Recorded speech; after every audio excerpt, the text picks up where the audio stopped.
अस्सलाम वालेकुम, मैं हूं अहमद अली चौधरी। आप देख रहे हैं इंस्टा न्यूज। शामिल करेंगे न्यूज हेडलाइंस। नवाज शरीफ से मौलाना फजलुर रहमान की मुलाकात। लीगी कायद ने मौलाना फजलुर रहमान को मुस्लिम लीग नून और एमकेएम के माबैन इंतखाबी मुआहदे पर एतमाद में लिया।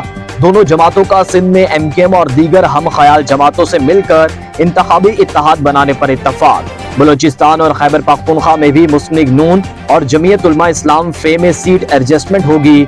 दोनों जमातें आइंदा इंतखाबात के लिए मिलकर हुकूमत बनाएंगी। नवाज शरीफ का सदारती उम्मीदवार के मामले पर आइंदा पार्लियामान के वजूद में आने के बाद फैसला करने का इंदिया।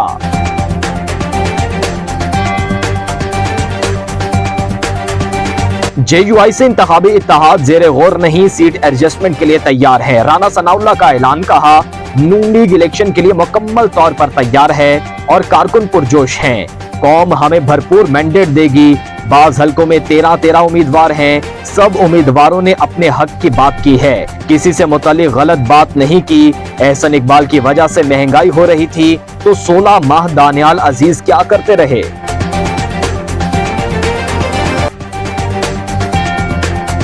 साइफर केस में जनरल रिटायर्ड बाजवा और अमेरिकी सिफारत खाने के ऑफिशियल्स को गवाह बनाऊंगा। साबिक चेयरमैन PTI का दावा। कहा, जनरल बाजवा ने डोनाल्ड लू के कहने पर सब किया। मुझे जिस तरह पकड़ा गया सब लंदन प्लान का हिस्सा था। नवाज शरीफ भी मंसूबे के तहत वापस आए। जो लोग प्लान में शामिल हैं उनको अभी तक तलब नहीं किया गया। मुझसे किसी ने मुज़ाकरात नहीं किए। लिख कर देने को तैयार हुई। इंतखाबात PTI ही जीतेगी। जेल में किसी मुश्किल में नहीं, यहाँ रहना इबादत समझता हूँ। चंद सियासी रहनुमाओं का PTI छोड़ने पर शुक्रिया अदा करता हूँ। बोले, बुशरा बीबी की शक्ल उसी दिन देखी जब निकाह किया था। बच्चों को अपनी वालिदा के खिलाफ बयान देने का कह रहे हैं।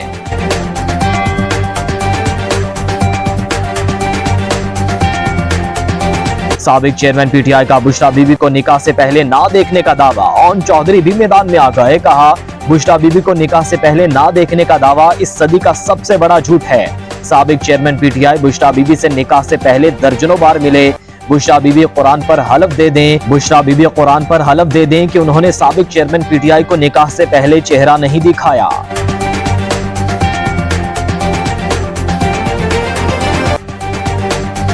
चीफ जस्टिस काजी फायज ईसा की सरबराही में जुडिशियल कमीशन का इजलास। जस्टिस अकील अहमद अब्बासी की बतौर chief justice Sindh high court नामजदगी की सिफारिश। जस्टिस अकील अहमद अब्बासी की बतौर chief justice Sindh high court सिफारिश मुत्तफिका राय से हुई। जस्टिस अकील अहमद अब्बासी इस वक्त सिंध हाई कोर्ट के कायम मुकाम चीफ जस्टिस के फराइज सर अंजाम दे रहे हैं। जुडिशियल कमीशन अपनी सिफारिशात मंजूरी के लिए पार्लिमानी कमेटी को भिजवाएगा।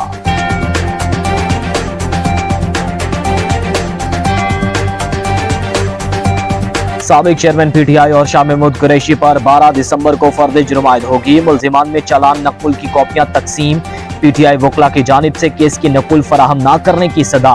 अडियाला जेल में खुसूसी अदालत के जज अब्दुल हसनात जुल्करनैन ने समाअत 12 दिसंबर तक मुलतवी कर दी।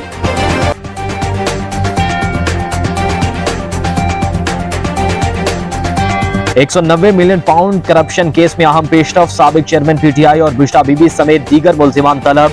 नोटिस जारी। एहतसाब अदालत ने नैब करप्शन रेफरेंस में तमाम मुल्जिमान को 6 दिसंबर को तलब किया है।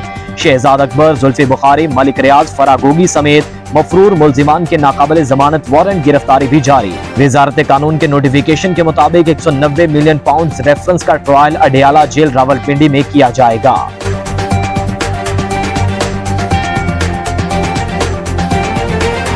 सिंध की निगरान हुकूमत पीपल्स पार्टी के मफादात की निगरान है। एमकेएम पाकिस्तान के वफ्द की चीफ इलेक्शन कमिश्नर से मुलाकात के बाद प्रेस कॉन्फ्रेंस। खालिद मकबूल सिद्दीकी ने कहा, सूबे के तमाम मामलात सिंध के साबिक वज़रा देख रहे हैं। Election commissioner Sindh people's party के हलफ याफ्ता कारकुन बने हुए हैं। वो पीपल्स पार्टी के लिए जो कुछ कर सकते हैं कर रहे हैं। शफाफ इंतखाबात ना हुए तो बहरानों में मजीद इजाफा होगा।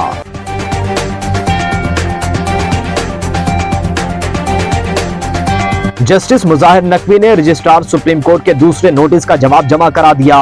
मौक़िफ़ इख्तियार किया कि उन्होंने 2 आईनी दरखास्तें सुप्रीम कोर्ट में दायर कर रखी हैं। उनकी दोनों दरखास्तों को समाअत के लिए मुकर्रर किया जाए। उनके खिलाफ जाली शोकॉज नोटिस वापस लिया जाए।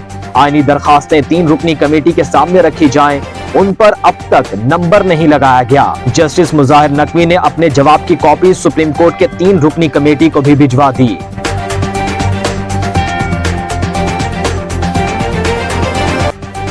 बलूचिस्तान के साथ खास निस्बत है। पाकिस्तान और चीन के दरमियान दो तरफा बरादराना और गहरे ताल्लुकात हैं। गवादर एयरपोर्ट भी फाल होने वाला है। निगरान वजीर आजम अनवारुल हक काकड़ का गवादर में तकरीब से खिताब, कहा सीपैक के जरिए गवादर के अवाम तरक्की के नए दौर में दाखिल हो गए। आने वाले सालों में पाकिस्तान में अरबों डॉलर्स की सरमायाकारी आएगी। सिक्योरिटी का मामला हसास है जिसे हम इंतहाई संजीदगी से लेते हैं। हमारे जवान अपने सीने पर गोली खाएंगे, किसी चीनी को नुकसान पहुंचने नहीं देंगे।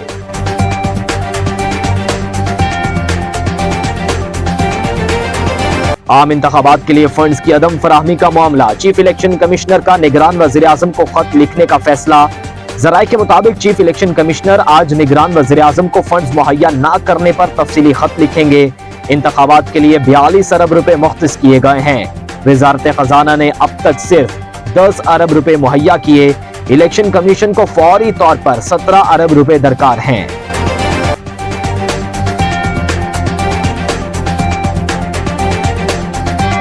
IMF के एग्जीक्यूटिव बोर्ड का 14 दिसंबर तक का शेड्यूल जारी। पाकिस्तान का केस शेड्यूल में शामिल नहीं। वजारत खजाना हुकाम ने 70 करोड़ डॉलर की अगली किस्त के लिए बोर्ड का इजलास 7 दिसंबर को बुलाए जाने का इम्कान जाहिर किया था। पाकिस्तान और IMF के दरमियान स्टाफ लेवल मुआहिदा 15 नवंबर को तय पाया था।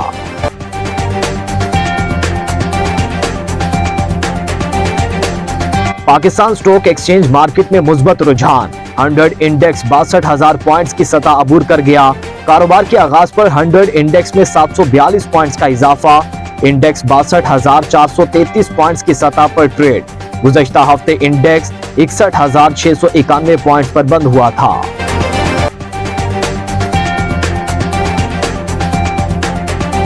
हेडलाइंस आपने जानी। न्यूज स्टूडियो से अब तक के लिए इतना ही। देखते रहिए इंस्टा न्यूज।